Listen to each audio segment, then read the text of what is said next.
सच्चे प्रभु।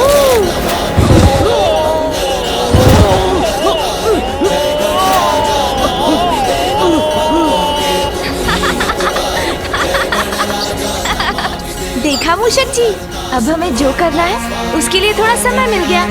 हाँ प्रभु। मूषक जी, शीघ्र चलिए भंडार के भीतर।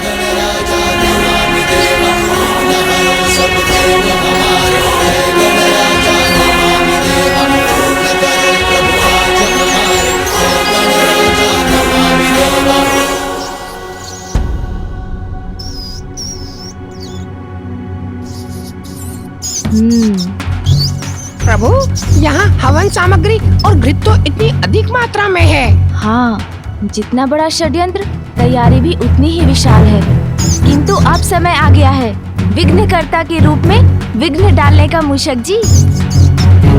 वे असुर सेवक यहाँ पहुँचे, उसके पूर्व इस सामग्री और घृत को समाप्त करना होगा हमें। हाँ हाँ प्रभु। मूषक जी, आप सामग्री नष्ट कीजिए, मैं घृत का उपाय करता हूँ। हाँ प्रभु, आरंभ करते हैं।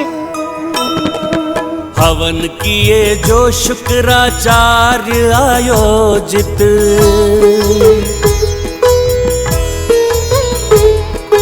जिससे हो देव नष्ट जग का हो अहित।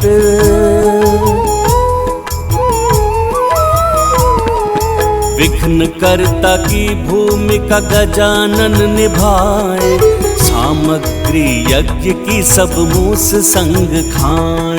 जय गणेश जय गणेश जय गणेश देवा, माता जाति पार्वती पिता महादेवा।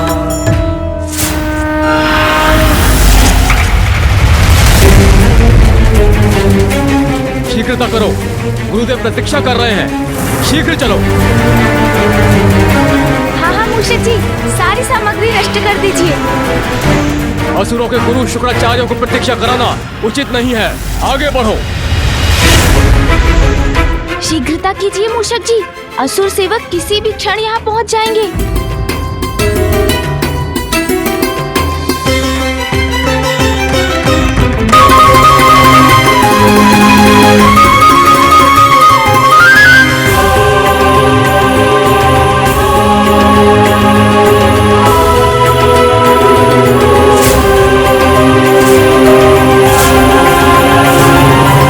क्या हो गया? सारी सामग्री और घृत कहाँ लुप्त हो गए? गुरु शुक्राचार्य को ज्ञात हुआ तो उनका क्रोध हमें भस्म कर देगा, किंतु किसने किया ये दुस्साहस? गया कहाँ? ये तो अच्छा हुआ प्रभु कि यहाँ उन सेवकों ने भंडार में प्रवेश किया और वहाँ हम निकल गए। अब तो वो इसी विचार में होंगे कि सामग्री और घृत को किसने नष्ट किया। हाँ मूषक जी।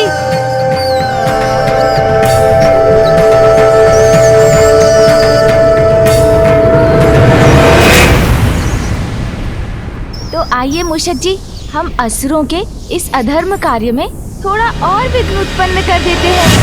हाँ प्रभु, क्यों नहीं।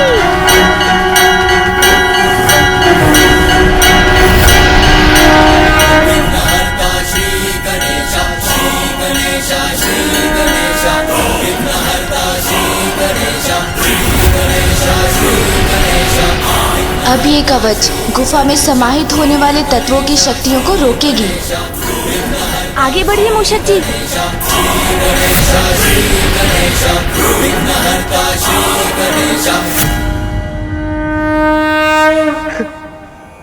प्रतीत होता है प्रथम पूज्य श्री गणेश अपने प्रयास में सफल हुए, हमारी ऊर्जा लौट रही है। हाँ देवराज,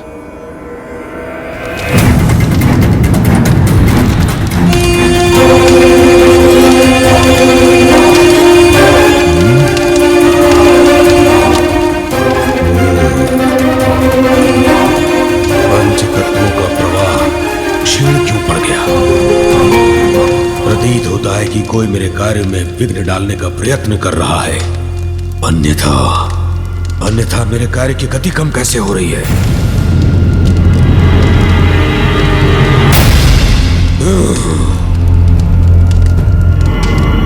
ओम ओम ब्रीम ब्रह्म ब्रीम द्रम स्वाहा।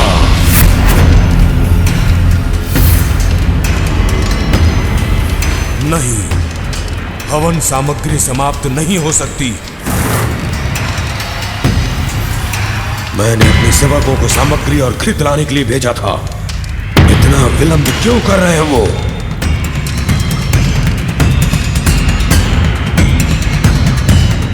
अभी तक सभी स्तंभित हैं। मैं पुनः अपने स्थान पर बैठ जाता हूँ और इनका स्तंभन तोड़ता हूँ। क्या हुआ? आप रुक क्यों गए?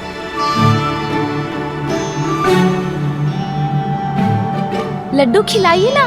जी महादेव पुत्र, मैं वही करने का प्रयत्न कर रहा था।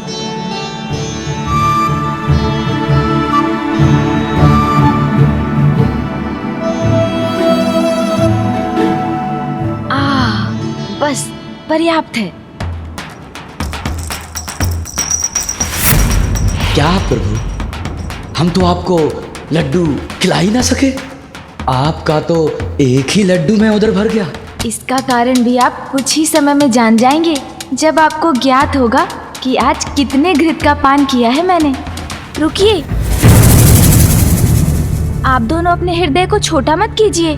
जो लड्डू तारकाक्ष जी ने मुझे खिलाया वो आप सबकी इतने श्रद्धा और भक्ति से पूर्ण था कि उसी से मेरा उदर भर गया। आप इन शेष लड्डुओं को त्रिपुर में प्रसाद के रूप में बंटवा दीजिएगा। जैसी आपकी आज्ञा। अब आप मुझे अनुमति दीजिए। इतनी शीघ्रता हुई क्या है?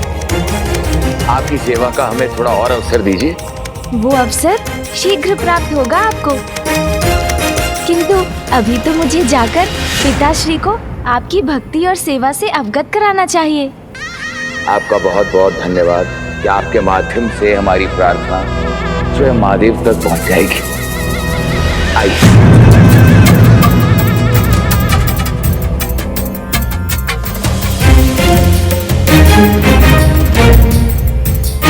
हमें अपने सानिध्य का सौभाग्य प्रदान करने के लिए शत शत नमन प्रभु।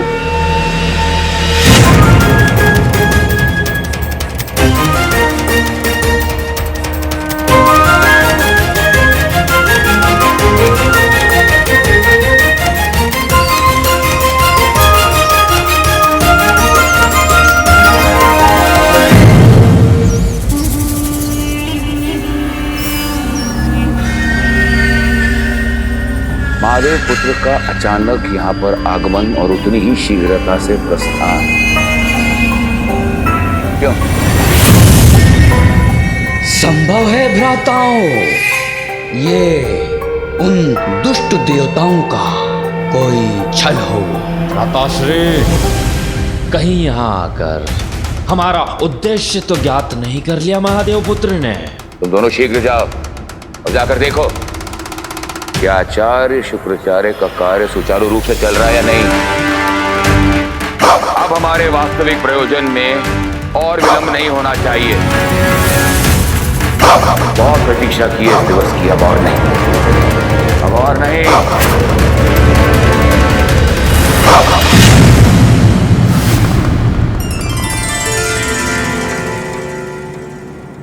प्रणाम पिताश्री। प्रणाम माँ। पिताश्री, त्रिपुर में आपके भक्तों से मेरी भेंट हुई और मुझे विश्वास है कि तुमने वहाँ कुछ भी अनुचित नहीं पाया।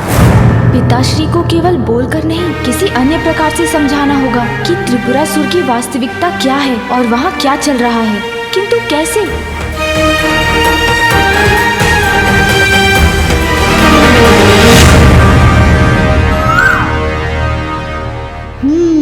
मिल गई युक्ति। अवश्य पिताश्री, आपका विश्वास उचित है। अनुचित का तो लेश मात्र भी नहीं था वहाँ, किंतु मैं आपको कुछ और भी दिखाना चाहता हूँ। पिताश्री, माँ, मेरे साथ आइए ना।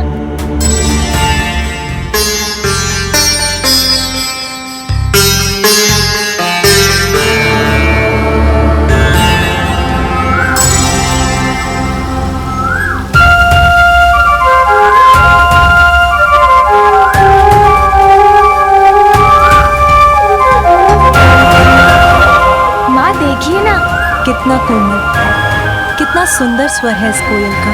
हाँ माँ, किंतु अपने मधुर स्वर से सबका मन मोहने वाली इस कोयल के पंजे पर भी एक दृष्टि डालकर देखिए।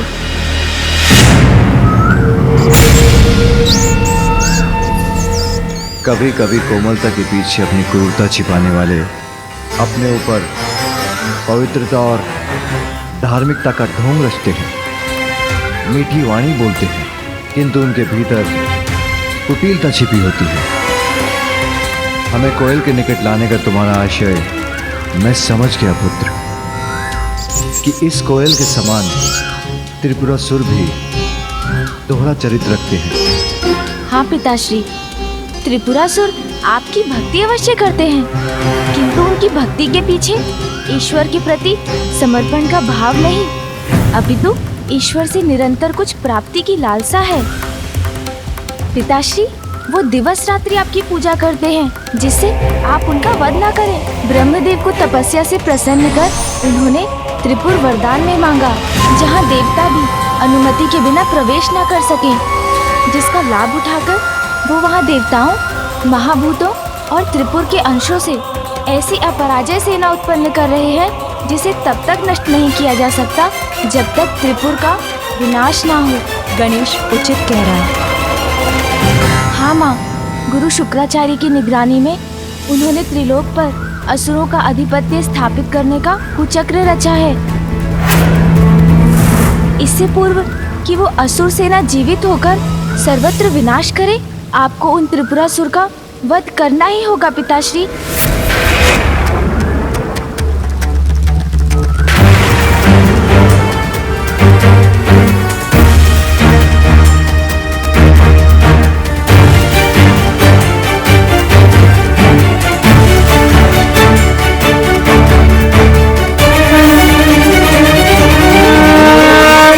मुझे दिखाई दे रहा है त्रिपुर का नाश करने के लिए जो अनिवार्य स्थिति है वो अभी उत्पन्न हो रही है। स्वामी, यदि अभी आपने विलंब किया तो अगले सहस्त्र वर्षों तक त्रिपुर का नाश असंभव है।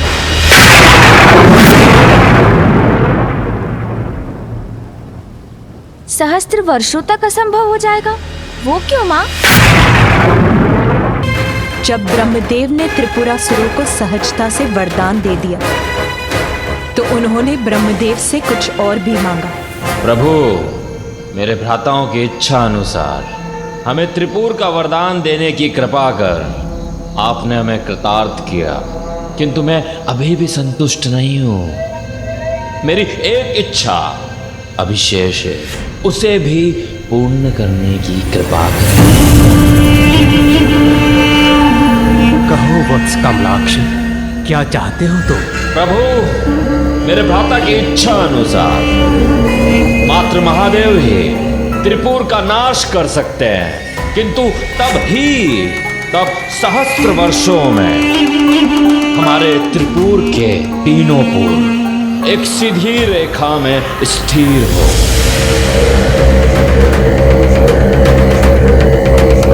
और जब शिवजी अपने एक ही बाण हमारे तीनों पूरों पर प्रहार करे, जो बाण ना हो, और वो बाण उस धनुष से चले जो धनुष ना हो,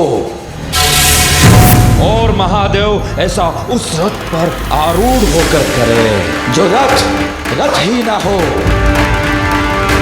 प्रभु, मात्र इसी अवस्था में त्रिपुर और हमारा विनाश संभव हो। तथास्तु, तथास्तु, तथास्तु।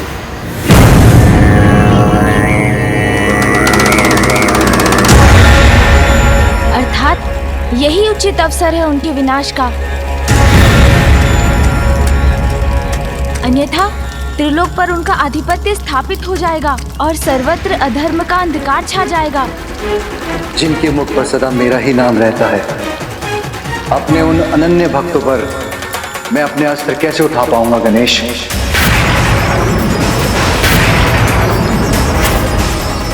किंतु आपके वो भक्त तो संपूर्ण संसार का अहित करने की योजना बना रहे हैं पिताश्री। आपके प्रति उनकी भक्ति ढाल बनकर उनकी रक्षा कर रही है, किंतु उनकी भक्ति की ढाल इतनी भी बलवान नहीं है पिताश्री। पुत्र, तुम्हें जो भी उपाय करना है शीघ्र करना होगा, क्योंकि त्रिपुर अब एक सीधी रेखा में शीघ्र आने वाले हैं, और जितनी शीघ्र वो उस रेखा में आएंगे उतनी ही शीघ्र उस रेखा से बाहर भी चले जाएंगे। तुम्हारे पास कुछ ही पहर का समय है। माँ, मुझे ज्ञात है समय कम है। धर्मपरायण जनों का विघ्न हरता हूँ तो अधर्मियों और पापियों का विघ्न करता भी तो हूँ। कोई अनिष्ट नहीं होने दूंगा मैं, किंतु उसके लिए मुझे मामा जी की सहायता चाहिए होगी।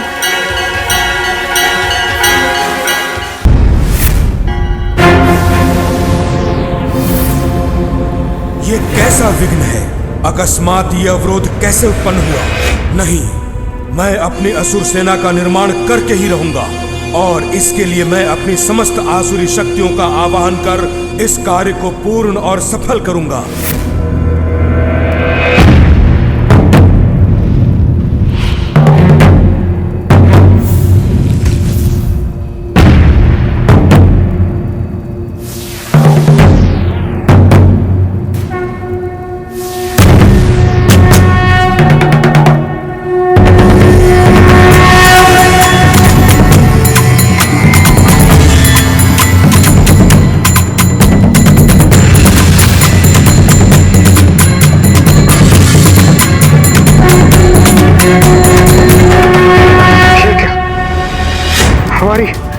हमारी ऊर्जा पुनः क्षीण हो रही, संकट अभी टला नहीं। हाँ इंद्रदेव।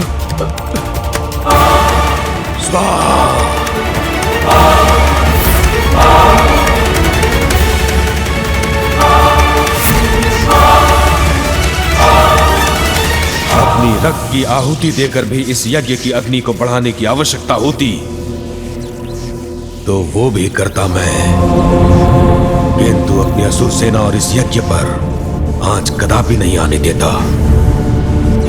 त्रिपुर की एक रेखा में आने के पूर्व इस असुर सेना को जीवित करूंगा, फिर त्रिपुर का कोई विनाश नहीं कर सकेगा। हर हर महादेव।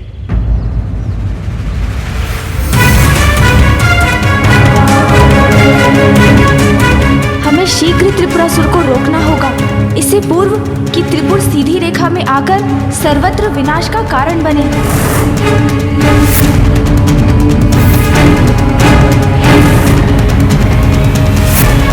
बाहरी आवरण को देखकर भीतर की सच्चाई को ज्ञात नहीं किया जा सकता। व्यक्ति को आवरण के भीतर छुपी सच्चाई को जानने का प्रयास करना चाहिए।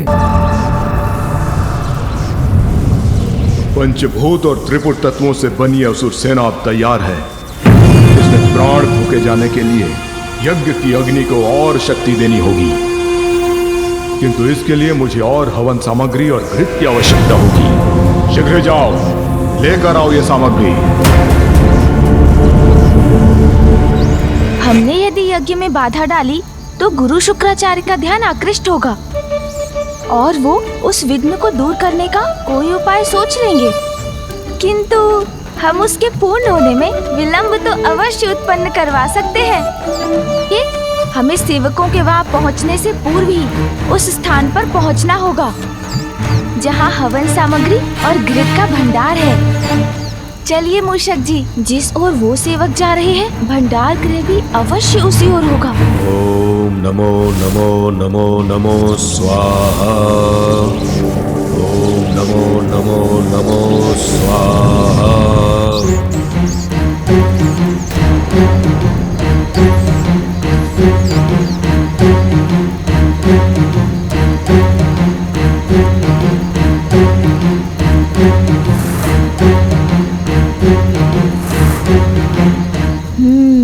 तो सुरंग में है हवन सामग्री। मुझे तत्काल कोई उपाय करना होगा ताकि असुर सैनिक वहां तक पहुंच ही ना सके। हाँ, ये उपाय तो अच्छा है। सुन जी,